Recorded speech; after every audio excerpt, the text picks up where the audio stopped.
Welcome back to the shop. Welcome back to the two-stroke turbo channel. You can see it's warm today. My shop dog Stella still has her winter coat and she's probably sweating. If dogs could sweat, she's going to come right up here and give us a little love, aren't you? Oh yes you are. You're such a good puppy. Oh, you're very hot. We're gonna have to shave your belly. Typically every summer I shave her belly, make her stay a little cooler. It's like wearing a fur coat on a warm day. Today's about 72 degrees and it's just perfect. It's supposed to rain tomorrow. Enough of the weather. What do we got here in the shop? Stella, you want to be on camera? That's new for you. Shop dog Stella typically does not like being on camera. Whenever I whip the phone out, she's gone. But today, something's up. What's up, you hot dog? What are we working on today? Oh, isettas. We got them all over the place. I keep thinking I should drive mine to work. If I had mine, there'd be a trio, a trifecta of red isettas in my shop. We're working on the cabriolet one because that's the way it is. Just doing some basic maintenance and a lot of the little things in life that make things better. So the correct fuel valve or the fuel filter is now on. I've got to retap this engine cover for the correct bolt. This is not correct. It needs to have the one with the key in it. And we put tow hooks on the front.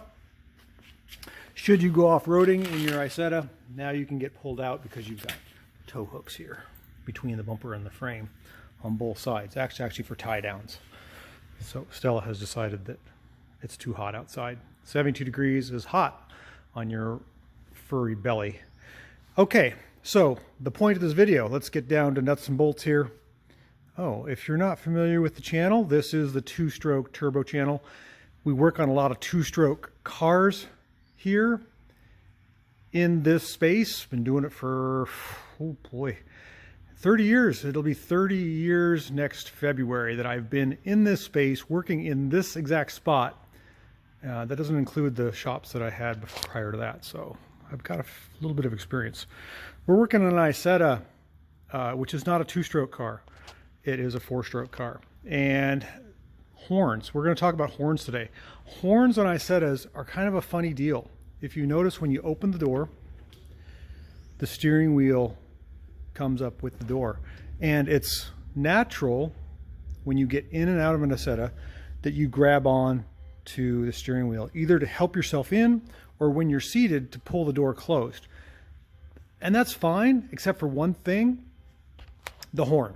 It makes the horns go bad because there's bushings in the upper column support here, and when you're using this as a handle, you're putting excessive stress, excessive load stress on that particular handle or steering wheel, as you might call it. So we're going to go through a few things to make the horn work on these, and they've always got a different problem. Most people, like this guy, put on a horn on the side someplace because it's just easier. What happens is if you use this as a handle and you pull and push and tug, and over time the plastic bushings that are in the column tend to disintegrate, and then when you pull or push on the steering wheel, the horn goes off because it grounds. It loses that insulation factor of the bushing. And I have those bushings here someplace in my, here they are. They're just round, simple bushings. They go bad.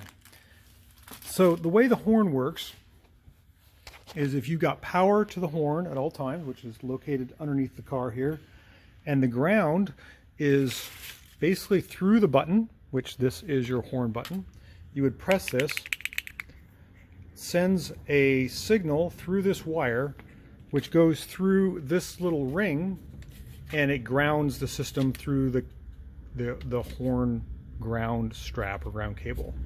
So this little guy, I'll explain this. This is the collar that's right here. It has a button or a contact. It's a little copper contact like that goes into this hole right here. And that's held in place by a clip. This is your ground wire for your horn. Well, when you wear the bushings out, this becomes the horn on all the time, or the horn goes off at the most inappropriate times.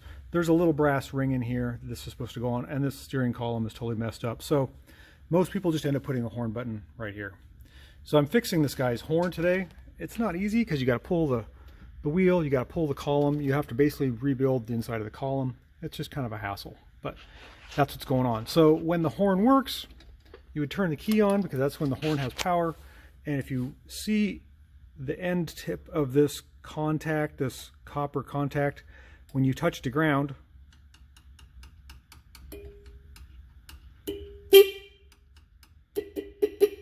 it's not contacting great because there's paint on this column, but when it's inside here like it should be, and there's a brass contact in there, which is this little guy, right where my thumb is, it's hooked to this contact in the wire, the horn works great, and you can toot at people. It's really fun to have a working horn in an Isetta. It doesn't always happen that you have one though, because they're probably, beside the Dynastart, the most complex part of the car. So let's get this guy's horn honking. We've got to take the column all apart, rebush it, put the new slip ring in, and get it working the way it should. That's what everybody wants, right? Is a honking, happy Isetta. Or a happy dog. Should we scratch your belly? Oh, you like that. You're hot. Oh my goodness, you're hot. We're going to shave your belly.